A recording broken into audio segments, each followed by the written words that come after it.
continue in English? Yeah, yeah. We'll continue in English, don't worry. Now, please, ladies and gentlemen, first of all, let me say thank you to Ivo and your group for inviting me here. I wish I had money in your bank,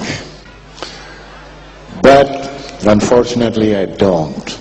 I have another treasure that I carry in my head that I would like to share with you. And what makes me even more happy is that I see a lot of children around here. Because now I have dedicated my life, or whatever is left of it, to the children of the future. Because I have spent 35 years of my life working in an industry, the pharmaceutical industry, and they do nothing but annihilate the population of this world. And why do they do that? Because they want to make money, money, money, money, money. They don't care about your lives. They only care about their wallets. Now, whatever I tell you here today is not something that I dreamed about or observed somewhere. It's something that I have done myself. I have been just as criminal as they are. My hands are just as dirty as these people. Now, all of you sitting here, answer me a question. When you go to the doctor, he looks at you, stethoscope, laboratory tests, machine tests, this were. Those tests, by the way, is to make money. Then he tells you you're sick. Here's a prescription. Go to the pharmacy and take this medicine, 1 tablet 3 times a day. What do? Tell me. They don't throw it away. All of you here, you go to the pharmacy and you get your medicine and you take it, like the good citizen. But when you go to the car company to buy a car, you ask the salesman questions. If you don't get what you want, you don't buy the car. So why don't you ask the doctor, what is it he's giving you? The reason I'm telling you this is because only you have the power to stop these criminals with what they're doing in the pharma industry. Because you are not sick people. You are consumers. You are consumers. And the pharma industry makes money because they tell everybody that you are sick. Now, you can ask me the question, why have you been doing this then? There are several reasons, and I'm not making any excuses. I was a bad boy. I was colored. I was young. I'm still colored. I got scared last night when the good doctor over here told me I look a little pale. I said, Jesus. Yeah, but she fixed it. It's okay. Well, at least up till now, it's coming. Anyway, the reason was that I was young.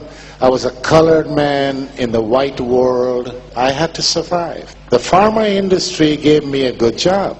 And I felt that I was in medicine because that's what I studied. So I started as a salesman. What was it? As a salesman.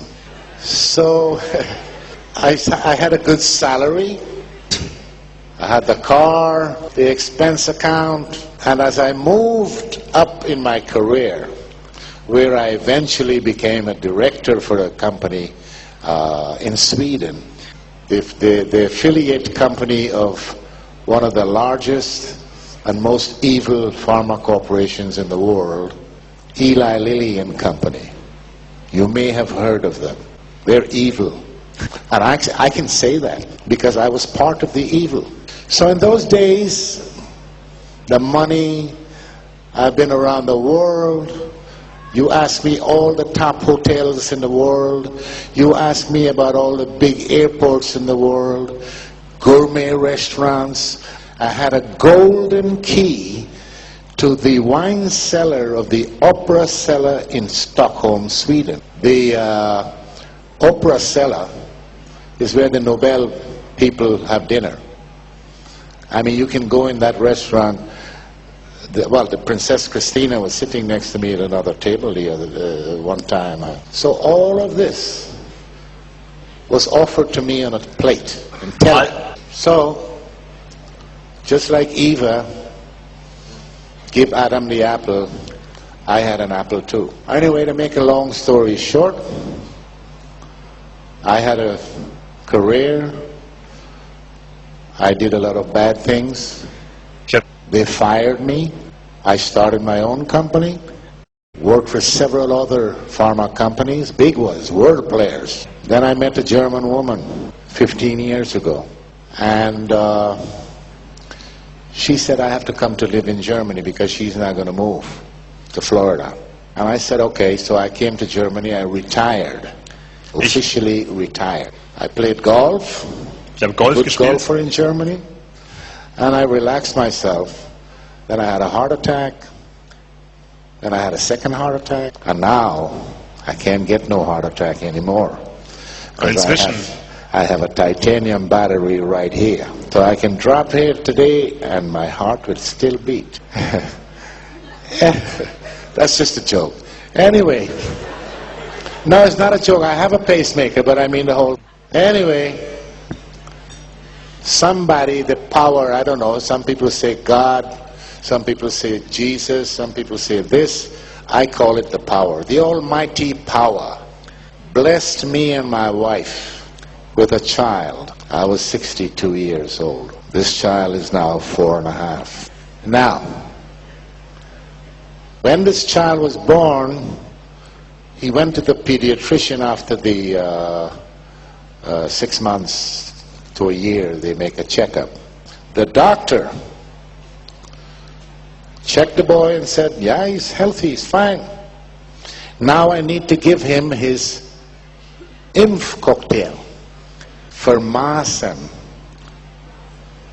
Now I had told my wife, nobody, no doctor, no professor, nobody gives my child any kind of medication unless they discuss it with me and I approve it.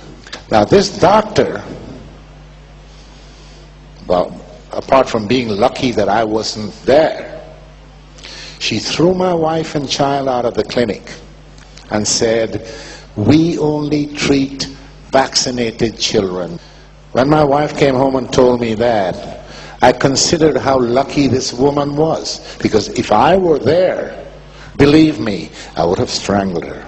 How dare she refuse to have my child come to this clinic and she's practicing as a doctor? What happened to the Hippocrates, the oath of Hippocrates? When you become a doctor, you swear the oath. Primum non nocere. The patient comes first. And that made me mad. So I researched this lady, and I found that she was sitting in a committee, or on a committee, with a politician and members of the pharma company that made the Impf, the vaccine. And they're propagating to the government in Germany to introduce mandatory vaccination. So I started to do some research on what's going on in Germany in the medical business. I've never worked there. I only lived there. I got my pension from Sweden, by the way. I don't get anything from the German state or anybody.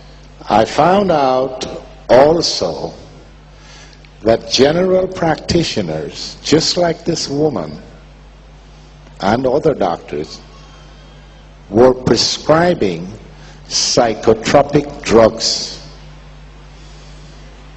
to children.